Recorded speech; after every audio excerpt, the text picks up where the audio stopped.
I thought buying a house in America meant freedom. Space. Quiet mornings. A driveway that was finally mine. No landlord. No maintenance requests. No notes taped to my door telling me how to live. That was the dream I signed for. What I didn't realize was that I wasn't just buying a house.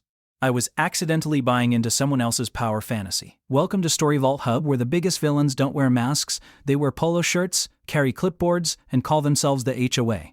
When we first walked into the closing office, everything felt normal. Papers stacked high, smiles all around. The realtor kept saying how lucky we were to get the house when we did. Prices were climbing. Interest rates were still reasonable. The kind of pressure talk that makes you nod even when your brain is screaming to slow down. Right before we signed the final documents, the closing agent casually mentioned there was an HOA. Just 3 letters, tossed into the conversation like an afterthought. HOA fee is $300, she said. That was it. No packet, no bylaws, no monthly breakdown, no explanation of what the HOA even did. Just a number. My wife looked at me with that look. The look that says, please don't ruin this. I love this house. So I wrote the check. $300, one time. Or so I thought. We moved in. Unpacked. Met a few neighbors who waved but didn't talk much. Everything felt quiet, almost too quiet. 2 months later, I saw a sign stuck into the grass near the entrance of the neighborhood. HOA meeting Saturday 6 p.m. at Terry's house. I remember thinking, great, let's meet the neighbors. See what this HOA is all about. Maybe they organize block parties or take care of landscaping. Maybe that $300 actually went somewhere useful. That optimism lasted about 15 minutes. The meeting was held in a cramped living room with folding chairs and mismatched couches. About 10 people showed up. No name tags, no sign-in sheet, no agenda posted anywhere. I sat down next to a guy who introduced himself as the HOA treasurer. Treasurer. That word alone should have been my warning. We started talking casually, normal stuff. How long have you lived here? What do you do for work? Typical small talk. Then, he laughed. He said, yeah, I wasn't sure how much to charge you guys when you moved in. I looked at him and smiled, thinking he was joking. He wasn't, he said. I just pulled a number out of my ass. 300 sounded fair. I didn't say a word. I just sat there while my brain slowly rewired itself around that sentence. Pulled a number out of his ass. This man was the treasurer. As the meeting went on, things got worse.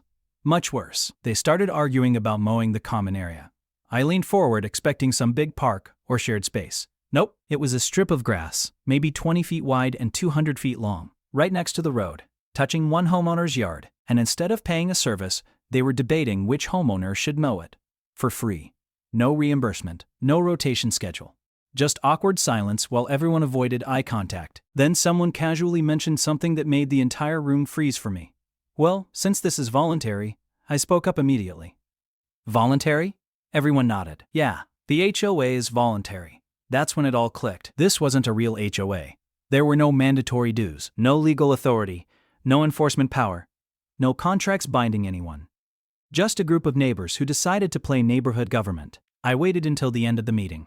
Then I stood up and said calmly that I wouldn't be participating and wouldn't be paying another dime. The room went quiet. Someone tried to argue. Someone else shrugged. The treasurer wouldn't look me in the eye. I walked out knowing 2 things. 1, I had been scammed out of $300. And 2, this neighborhood was about to get very uncomfortable for anyone who enjoyed pretending they were in charge. Over the next few weeks, the notes started appearing. Trash cans too visible, grass too long, car parked at an angle. All unsigned, all unofficial, all ridiculous. One note even claimed my porch light was too bright for community standards. Community standards written where? By whom? That's when she appeared. The HOA Karen. She introduced herself as the acting president, acting being the key word. She spoke slowly, smiled tightly, told me she was just trying to keep the neighborhood looking nice. Then she mentioned fines. I laughed. That didn't go over well. I told her I'd like to see the HOA documents, registration, bylaws, anything official. She said, everyone just knows the rules. That sentence alone told me everything I needed to know. So I started digging. County records, property filings, state HOA registrations. There was nothing. No HOA, no LLC, no nonprofit, no authority, just Karen. And a few neighbors who didn't want to rock the boat. The next HOA meeting was scheduled the following month. Same living room, same folding chairs.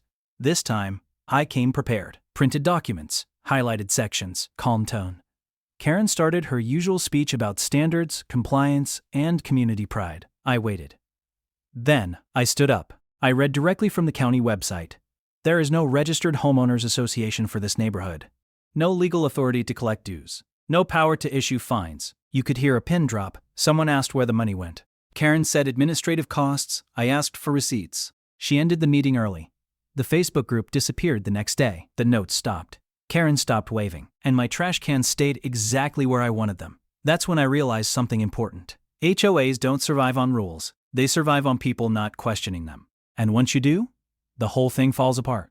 This Story Vault Hub. And if you think this story is over, it's not even close. After that meeting, the neighborhood didn't explode the way I expected. There was no shouting match in the street, no dramatic confrontation, no police showing up.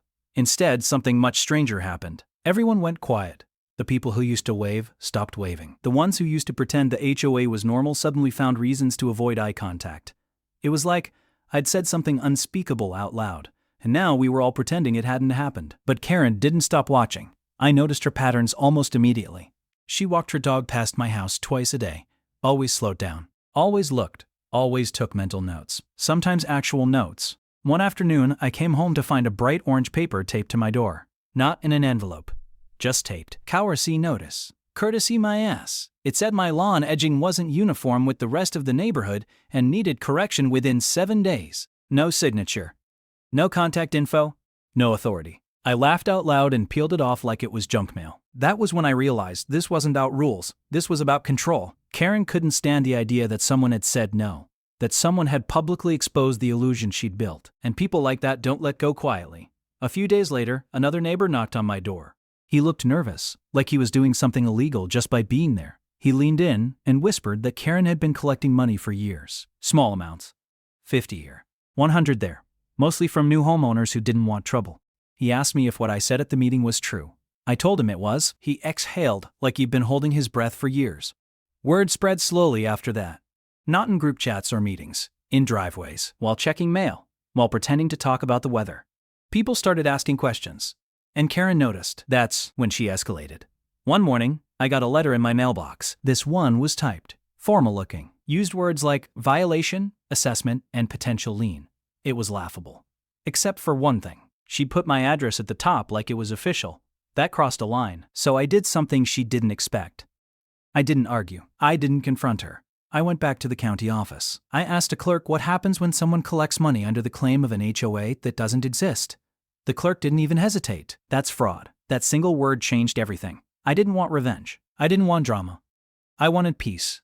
But I also wasn't about to let someone intimidate my family with fake authority. So I printed everything. Again. This time with statutes, legal language, consequences. At the next so-called HOA meeting, Karen didn't smile. She looked tired, defensive. She started talking faster than usual, like she was trying to get through it before anyone interrupted. I waited. Then I placed the papers on the table. I explained calmly that collecting money under false pretenses could lead to serious legal trouble. That threatening liens without authority was illegal. That continuing this behavior would force me to take action. I didn't raise my voice. I didn't insult her. I just spoke facts. That scared her more than yelling ever could. Someone asked if they could get their money back. Karen said nothing. Someone else asked how much money had been collected over the years. Still nothing. The meeting ended abruptly. That was the last HOA meeting ever held in that living room. Within weeks, the neighborhood changed. People relaxed. Trash cans stayed out longer. Lawns weren't perfectly uniform anymore. And you know what? The place looked exactly the same. Because it turns out, normal people don't need a fake government to live next to each other peacefully. Karen stopped walking her dog past my house. Then she stopped walking it at all. A for sale sign went up a few months later. I never found out where she moved. But I did find something else. Freedom. The kind you think you already have when you buy a house, but only truly feel once someone stops trying to control it. That's why stories like this matter. That's why Story Vault Hub exists. Because there are thousands of people living under rules that don't exist, paying fees they don't owe, and staying silent because they think they don't have a choice. Sometimes all it takes is one person asking for paperwork, and once you do, the whole illusion collapses. But this wasn't the end of my HOA nightmare. Because years later something happened that proved just how far HOA madness can go, even without an HOA. And that's where things get truly insane. A couple years passed after the Karen debacle. Life was calm. I thought I had seen the worst HOA nonsense could throw at me. I was wrong. One Saturday morning I noticed a new neighbor moving in a few houses down. A family. Kids running, moving boxes, the usual chaos. The first instinct of any normal neighbor is to wave. Introduce yourself, maybe bring cookies. That's the kind of neighborhood I wanted. But no, not here. Not after what had happened. Within a week, I started seeing subtle signs of new management activity. Not notes or threats this time. Real surveillance energy. Small things at first. A neighbor's camera aimed unusually. A quiet shadow walking the street. Cars parked too long. Then, things escalated. The so-called HOA members, new and old, started calling each other for quick discussions whenever someone new moved in. Whispered conversations, doors closing fast, paperwork shuffling. The second you moved into that neighborhood, someone decided they owned you. One evening I overheard a conversation from my porch. I wasn't trying to eavesdrop. The voices carried. Two women, probably in their late 40s, both wearing identical HOA polo shirts. That, said Community Standards Committee. They were laughing, plotting, and sharing stories of how they had fined homeowners for ridiculous things. Invisible infractions, improper flower placement, even the color of welcome mats. I realized then that this wasn't just petty power trips anymore. This was organized chaos. They had a hierarchy, rules, rituals, and new victims every month. A few weeks later, my own mailbox got hit with a new kind of notice. This one was different, professional, typed, laminated, and with a fake HOA logo slapped on top. Violation, landscaping standards not met. Potential penalty, $150. I stared at it incredulous. My lawn? Perfectly normal. My porch? Clean. My driveway? Straight. Nothing had changed. That's when I decided it was time to fight differently. I knew rules only mattered if someone could legally enforce them. So I began documenting everything. Photos, dates, times, even recordings of conversations when it was safe. Every note, every fake logo, every laugh, every whisper. Months went by. Every new move-in was met with subtle pressure. Cookies taken too early. Lawn inspected at 7 a.m. Mailboxes measured. Trash cans photographed. Flyers distributed. Letters left in the dark. And then it hit me. It wasn't about me anymore. This HOA cult, because that's what it had become, was preying on the naive, the polite, the ones who didn't question authority. They thrived on fear. I started sharing my experiences online, anonymized at first, on forums dedicated to HOA horror stories. People responded. Thousands of comments. Similar experiences.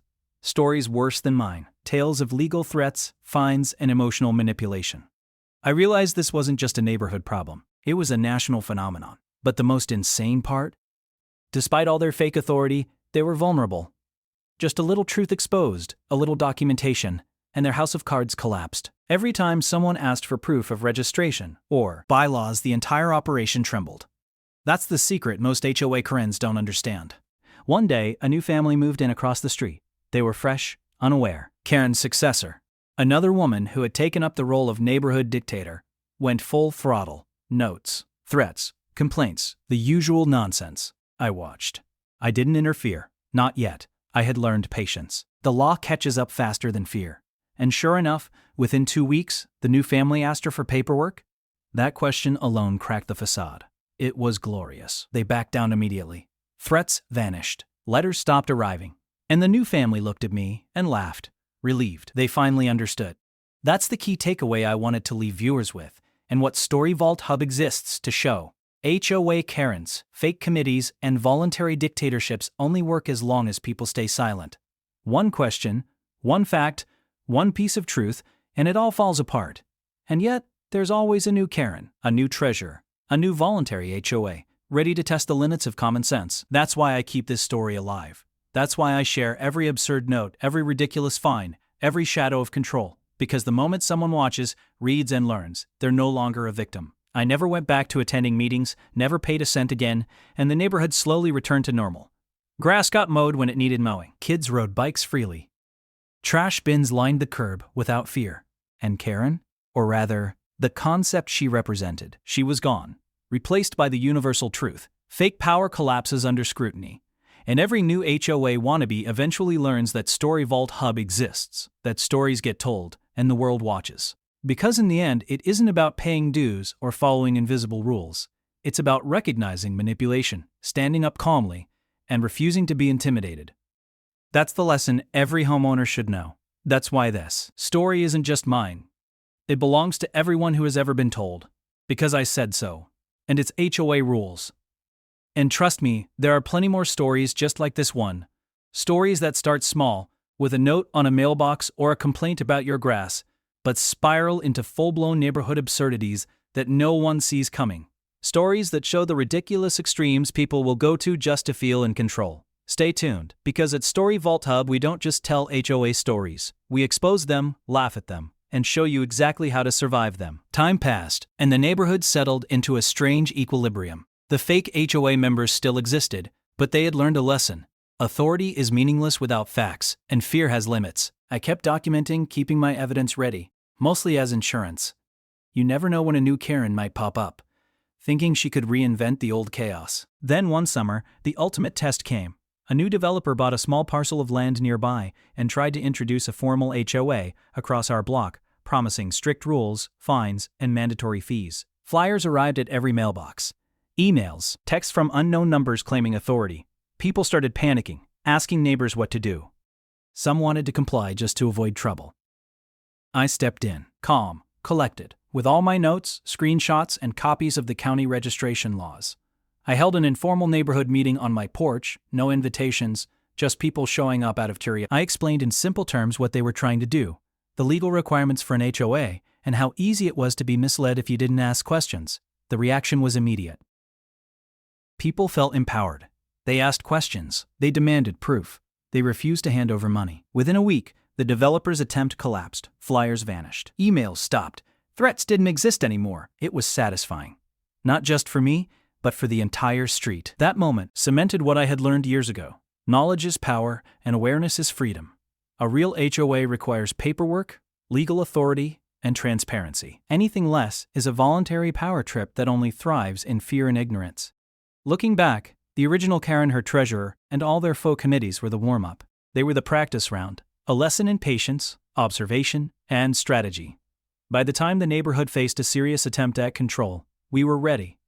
What I've realized over the years is that HOA stories aren't just about lawn rules or mailbox angles, they're about human behavior.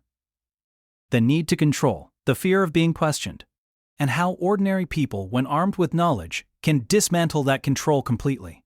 Every note, every unnecessary fee, every courtesy notice became a lesson. And now, I share those lessons with viewers at Story Vault Hub, so no one has to pay $300, get threatened over trash cans, or live in fear of a voluntary committee acting like kings and queens. The biggest takeaway? Don't let fear dictate your life. Question authority. Demand proof. Question authority. Stand your ground calmly, legally, and confidently. Fake HOAs can't survive scrutiny. Karens can't enforce rules that don't exist. And the best revenge isn't confrontation. It's knowledge, documentation, and letting the law and common sense do the work for you. And if you ever feel trapped by fake rules, unsigned letters, or arbitrary fines, remember this story. Remember how one person asking questions can turn a neighborhood of scared people into a community of informed, empowered homeowners. Because the moment people know their rights, the illusion ends. The fake power collapses, and the neighborhood finally breathes. That's why Story Vault Hub exists. To tell these stories, to show the absurdity, to entertain, and most importantly, to teach.